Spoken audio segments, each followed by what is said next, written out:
Quem te conta uma história está, no fundo, a manipular a tua percepção da realidade. E isso nem sempre é uma coisa boa para ti. Pode ser uma coisa boa para quem conta essa história. Eu lembro-me quando eu era criança, eu agora já sou um velho com 97 anos, mas na minha infância, numa escola de padres onde eu estudava, na minha infância mesmo, pai, sei lá, deveria ter os meus 13 anos. No recreio, aquilo tinha tipo areia no chão, o chão era de areia e tinha arbustos e vinhas, era muito agradável. E costumávamos brincar com pneus, empurrávamos pneus e tal. E as crianças têm brincadeiras parvas. Eu lembro de ter feito um daqueles laços que quanto mais tu puxas, mais aperta, aqueles laços de cowboy, e escondi esse laço na areia. Passou outro miúdo da minha idade, eu puxei o laço e ele ficou com o pé preso. E ele começou a dizer para eu tirar o laço, que ele não conseguia tirar o laço e tal. E disse: Olha, agora vais ter que cortar o pé. Ele acreditou no que eu lhe disse e começou a berrar feito maluco. Em vez de parar para pensar e ver que aquele era um laço, da mesma forma como entrou, saía e era fácil de desamarrar.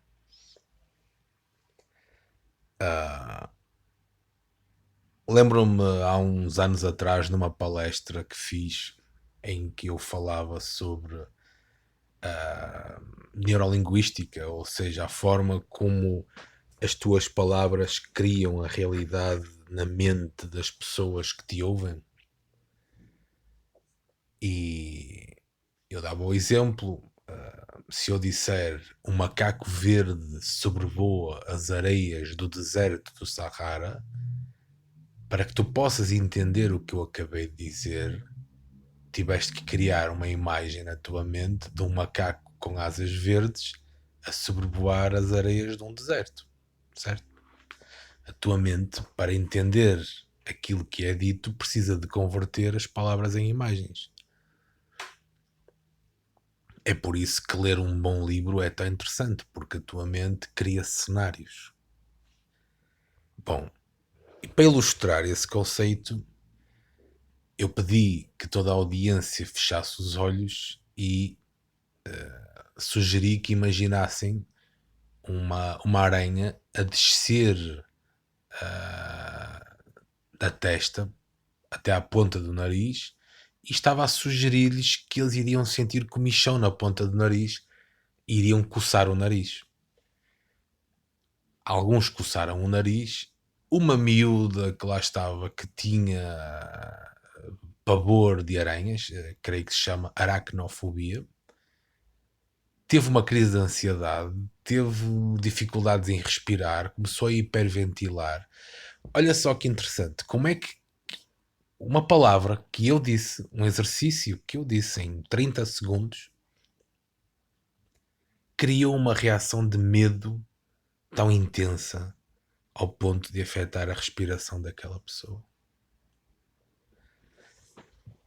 Mas vai mais longe do que isso, a beleza do engano, da malícia, da traição. Os incas, para controlar o povo através do medo, tinham na sua mitologia, porque o que é uma mitologia? Uma mitologia basicamente é uma cosmogonia que interpreta a realidade, explica a forma como o cosmos foi criado. Lá está, oferece uma interpretação da realidade e os sacerdotes oferecem uma interpretação da realidade que lhes é útil a eles e à classe governante da época. Então, eles criaram uma mitologia em que havia 5 grandes deuses e a dada altura o sol começou a apagar-se. Ok? Então um dos deuses sacrificou os outros deuses que de bom grado deram o seu próprio coração, que esse deus escolhido arrancou e lançou no sol como quem atira achas para a fogueira. e o Sol continuou a arder. Ok, isto parece uma mitologia, parece algo inocente.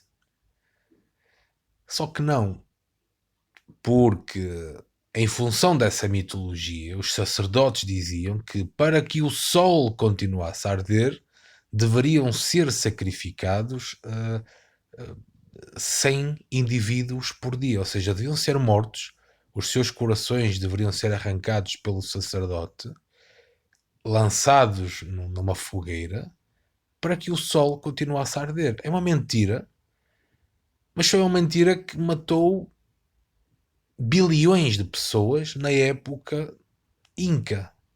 Olha que interessante. Foi uma mentira, mas foi uma mentira que manipulou milhões pelo medo, não é? E ninguém se atrevia a pôr em causa essa história, essa narrativa, porque eles poderiam ser os próximos a ir para a panela, não é? Olha que interessante. Como é que uma narrativa, uma história, uma mitologia afetou a vida de tanta gente? Deu controle a uns e matou tantos outros. Que interessante. Bom, já falámos de neurolinguística, do controle pelo medo, que do ponto de vista de quem manipula é uma excelente abordagem. Agora vamos falar da banana na parede. Outra forma de contar uma história para criar valor. Por exemplo, eu vou-te vender uma caneta velha e tu ou nem queres comprar, ou comprando não vais dar nada por essa caneta. Mas se eu criar uma história, se eu disser, olha, esta caneta que tu tens aqui foi a caneta que Napoleão utilizou para assinar o Tratado de Paz em 1900 e não sei quanto. Epá, então aquilo em vez de ser uma simples caneta, de repente transforma-se numa coisa de extremo valor pelo qual tu estás disposto a pagar valores exorbitantes. Por exemplo, ainda há pouco tempo o Ronaldo chateou-se num dos jogos, atirou a braçadeira ao chão e essa braçadeira foi vendida por largos milhares. Porquê? Porque foi o Ronaldo que atirou ao chão, não é? Olha que interessante. O valor de algo tem a ver com a história por trás desse algo. Lembro-me da história do Rei Vai Nu, que é uma história, que é uma expressão que muita gente utiliza, mas pouca gente entende realmente. E, e é uma história interessante. Fala sobre um rei que era muito vaidoso e não tinha qualquer pejo em utilizar o dinheiro do povo que ele cobrava em impostos para comprar roupas caras, porque ele era muito vaidoso mesmo. Então, sabendo dessa disponibilidade que o rei tinha para gastar, dois alfaiates aldrabões aproximaram-se do rei e da sua corte, dizendo que eram internacionalmente conhecidos como sendo excelentes alfaiates. Ok. E então, mostra-nos o teu artigo. Opá, mas o nosso artigo é do artigo mais caro do que o ouro. É um artigo extraordinariamente caro, só que tem uma particularidade. Só aqueles que são inteligentes conseguem ver. Só aqueles que são inteligentes é que conseguem ver este tecido. E começaram lá a mexer as mãos como se estivessem a mexer em alguma coisa, mas na realidade não estavam a mexer em nada, estavam a fazer mimetismo, não é? Um teatro, não estavam a fazer nada. E os ministros do rei olharam para aquilo e pensaram, bem, se eu disser que não vejo nada, eu estou a passar um atestado estúpido perante o rei, não é? E o rei, apesar de também não ver nada, perante os ministros, ele disse: epá, eu não vou passar por idiota dizendo que não estou a ver nada. Então os ministros diziam: epá, eu estou a ver aqui, realmente isto brilha mais que o ouro, isto tem peças lindíssimas, tem pedras incrustadas, meu Deus, isto é de uma coisa fora de série. E não está lá nada. E o outro também, apesar de não estar lá nada, para que não parecesse completamente idiota, aceitou e continuou a dizer: sim, de facto, eu estou a ver, este tecido é fantástico. E o rei, apesar de não estar lá absolutamente nada, vestiu esse tecido invisível e é inexistente, porque ele não queria parecer idiota, não é? Porque só um idiota é que não vê que existe, que esse tecido invisível existia, não é? De acordo com a história que eles criaram. E olha, olha que engraçado, de repente criou-se uma histeria coletiva. Olha que engraçado. E então, o que é que acontece? O rei vestiu algo que não existia, então ele ficou nu, certo? E como essa história foi passada para toda a gente já sabia que aquelas roupas eram roupas caríssimas, que ninguém as via. E, no entanto, elas existiam. E quem não as conseguisse ver é porque era idiota. E então o povo, quando o rei veio cá para fora, dizendo, numa procissão, não é? Para mostrar as roupas caríssimas que tinham custado tanto dinheiro ao povo, não é? E o povo bater palmas. Porque o povo normalmente gosta de ser escravizado. Gosta de ter alguém a mandar neles, alguém que lhes diga o que fazer, alguém que seja uma figura paternal. Olha que interessante. O povo, sem essa figura de domínio, sente-se perdido. Até que, no meio da procissão, uma criança que não tinha sido avisada, ou talvez por ter a pureza que as crianças têm, disse: pá, o rei vai nu, não é? E bastou uma criança romper esse paradigma. O que é um paradigma? Um paradigma não é realidade. O paradigma é uma interpretação da realidade.